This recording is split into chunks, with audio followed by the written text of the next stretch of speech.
Well, it's in my DNA to help people.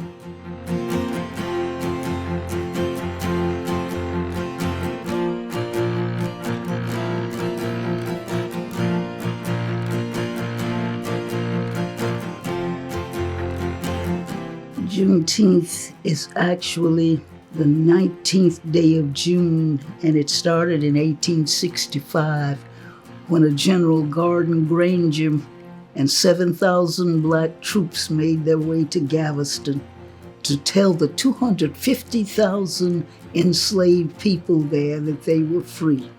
He nailed that order, it was called General Order Number 3, to the door of Reedy Chapel, African Methodist Episcopal Church. And when those people came in from their work and somebody read that to them, they started celebrating, and we've been celebrating ever since. They gained so much. They gained the ability to name themselves, to have children that weren't taken away from them. They were able to dress, to own property, to vote, pay taxes, all of these things. It was freedom then, and we need freedom now. And I see Juneteenth being a unifier.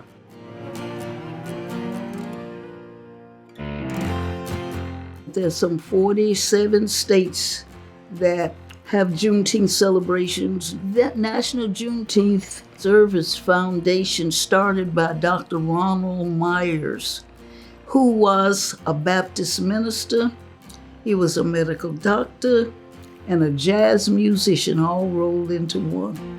And Dr. Myers went all over these United States setting up Juneteenth festivals and educational components. We owe him what we have today, where we're trying to get the bill passed to make it a national holiday. And what do you have plans for this year for Juneteenth, and how can people get involved?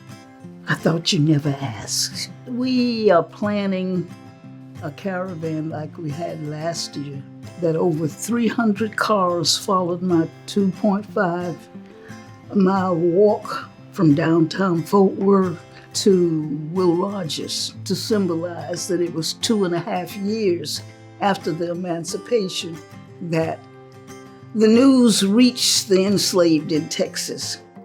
We moved to Fort Worth. My parents bought a house in a neighborhood only whites, and they didn't want us there. On the 19th of June, they formed a mob, 500 strong, the police said. And my father came with a gun, and the police told him that if you bust a cap, we'll let that mob have you. The paper says that the police couldn't control the mob. Our parents sent us to friends, and they left under cover of darkness. But those people tore that place apart, burned the furniture. If we had been allowed to stay in that neighborhood, they would have found that we wanted the same thing they wanted. Decent job, decent place to stay. My dad put food on the table. The kids go to school. At that time, their children in one direction and we went in another. But we all wanted the same thing, but we weren't allowed to stay.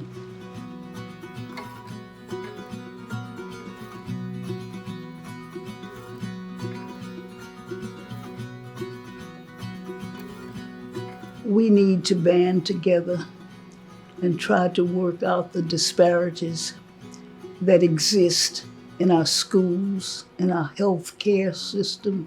Jobs, the pay needs to be equal for everybody doing the same job. There's so many things that need to be addressed. We need to work together to eradicate these disparities.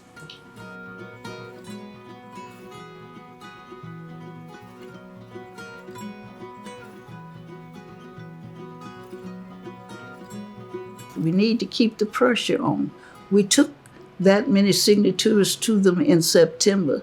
And I was back in Washington and spoke at the National Press Club. And do you know Senator Conyers and Representative Sheila Jackson Lee authored bills that same day to make Juneteenth a national holiday? I could have done a holy dance, and I just might when it's passed. I've learned that you can DM me at the real Opal Lee. None of us are free until we're all free. And freedom is what we still have to work toward.